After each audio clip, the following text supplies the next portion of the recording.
अस्सलामुअलैकुम and welcome back to my YouTube channel thread art. उम्मीद करती हूँ आप सब खैरियत से होंगे और अपनी ज़िंदगी में मज़े कर रहे होंगे। आज की वीडियो बहुत ही इम्पॉर्टेंट है उन लोगों के लिए जो क्रोएशिया सीखना चाहते हैं। आज की वीडियो में हम जानेंगे कि हमें क्रोएशिया करने के लिए किन चीज़ों की ज़रूरत होती है। तो सबसे पहले हम बात करते हैं इन क्रोशे हुक्स की। इनके बग़ैर क्रोशे करना इम्पॉसिबल है।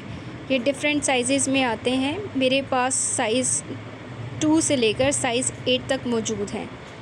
ये मैंने दराज से परचेज़ किए थे आज से 4 साल पहले। ये स्टील की फॉर्म में होते हैं। ये है नंबर 2 क्रोशे हुक, जो कि बहुत ही पतला है, छोटे प्रोजेक्ट्स के लिए इस्तेमाल होता है। उसके बाद ये वाला है 2.5। इसमें 19-20 का ही फ़र्क है, लेकिन जब हम प्रोजेक्ट्स बनाते हैं तो उसमें काफ़ी फ़र्क आता है।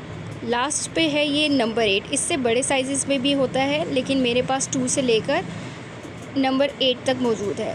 इससे छोटे भी होते हैं, जो कि माइक्रो प्रोजेक्ट्स बनाने के लिए इस्तेमाल होते हैं।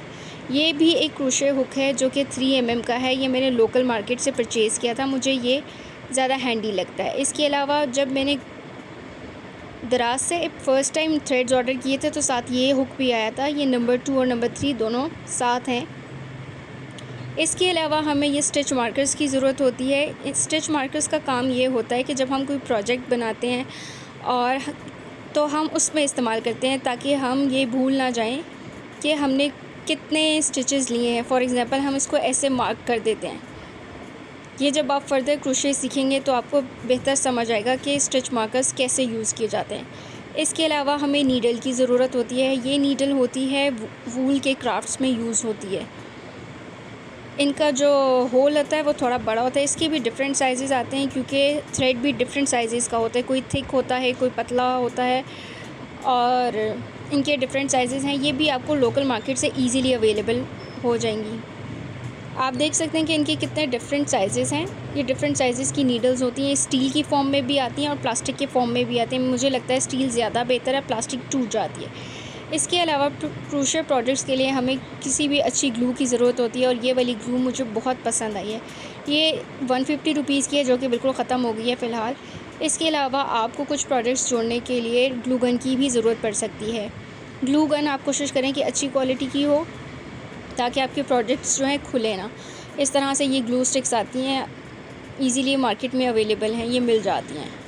अच्छा, ये सारी चीज़ें हैं जो बेसिक क्रोशे के लिए इस्तेमाल होती हैं। इनकी ज़्यादातर जो यूजेज में आती हैं वो यही चीज़ें आती हैं। अलबत्ता क्रोशे काफ़ी डिज़ाइंस के होते हैं, लेकिन ज़्यादातर जो यूज़ होते हैं वो यही स्टील वाले यूज़ होते हैं। इसके अलावा आपको सीज़र मस्ट चाहिए होगी। सीज़र के बग़ैर तो काम मुश्किल ही है, बल्कि नामुमकिन है। ये सारी चीज़ें हैं जो हम क्रोशे के लिए इस्तेमाल करते हैं। अगर आपको मेरी ये वीडियो पसंद आए तो इस पर ज़रूर लाइक, कमेंट और शेयर करें।